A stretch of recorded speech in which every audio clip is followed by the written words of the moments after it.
రాష్ట్రంలోని ప్రధాన నగరాల్లోని టెంపరేచర్స్ పై మా కొలీగ్ స్వాతి అందిస్తున్న రిపోర్ట్ చూద్దాం.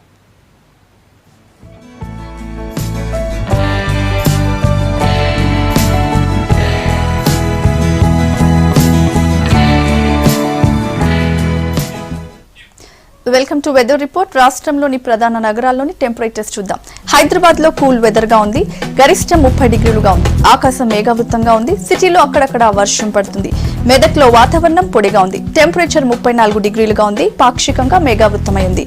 కరీంనగర్ లో టెంపరేచర్ 37 డిగ్రీలుగా ఉంది. ఎండ ఎక్కువగానే ఉంది. అక్కడక్కడ మబ్బులున్నాయి. రాత్రికి వర్షం పడే అవకాశం ఉంది. నిజామాబాద్ లో గరిష్టం 35 డిగ్రీలుగా ఉంది. ఆకాశం మేఘావృతంగా ఉంది. అక్కడక్కడ జల్లులు పడే అవకాశం ఉంది. ఆదిలాబాద్ లో గరిష్ట ఉష్ణోగ్రత 36 డిగ్రీలుగా ఉంది. పొడి వాతావరణం ఉంది. మబ్బులు పడుతున్నాయి. భారీ వర్షం పడే అవకాశం లేదు. వరంగల్ సిటీలో గరిష్ట ఉష్ణోగ్రత 36 డిగ్రీలుగా ఉంది. తేలికపాటి వర్షం పడే అవకాశం ఉంది. రాత్రికి జల్లులు పడనున్నాయి. ఖమ్మంలో ఆకాశం మేఘావృతంగా ఉంది. కొన్ని ప్రాంతాల్లో జల్లులు పడుతున్నాయి. గరిష్ట 34 డిగ్రీలుగా ఉంది. నల్గొండలో వాతావరణం పొడిగా ఉంది. గరిష్ట 36 డిగ్రీలుగా ఉంది. చిరు జల్లులు పడనున్నాయి. మహబూబ్ నగర్ లో వాతావరణం కూల్ గా ఉంది. గరిష్ట 31 డిగ్రీలుగా ఉంది. ఆకాశం మేఘావృతంగా ఉంది. అక్కడక్కడ వర్షాలు పడనున్నాయి. రాష్ట్రంలోని 3 ప్రధాన నగరాల్లో రేపు ఎల్లుండి వాతావరణం ఎలా ఉండబోతుందో తెలుసుకుందాం.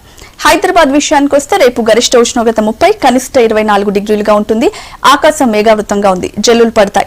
ఎల్లుండి కూడా వాతావరణంలో పెద్దగా మార్పు కనిపించదు. గరిష్ట 30, కనిష్టం 25 డిగ్రీలుగా ఉంటుంది. గాల్లో తేమ శాతం పెరుగుతుంది. ఇక వరంగల్ సిటీని చూస్తే రేపు గరిష్టం 37, కనిష్టం 23గా ఉండొచ్చు. ఆకాశం మేఘావృతంగా ఉండి తేలికపాటి జల్లులు పడే అవకాశం ఉంది. ఎల్లుండి గరిష్టం 37, కనిష్టం 23 డిగ్రీలుగా ఉంటుంది. వర్షం పడే అవకాశం ఉంది. ఇక కరీంనగర్ లో రేపు గరిష్టం 36, కనిష్టం 26 డిగ్రీలుగా ఉంటుంది. పొడి వాతావరణం ఉంటుంది. ఎల్లుండి గరిష్టం 36, కనిష్టం 26 డిగ్రీలుగా ఉంటుంది. చిరుజల్లులు పడే అవకాశం ఉంది. గాల్లో తేమ శాతం పెరగనుంది.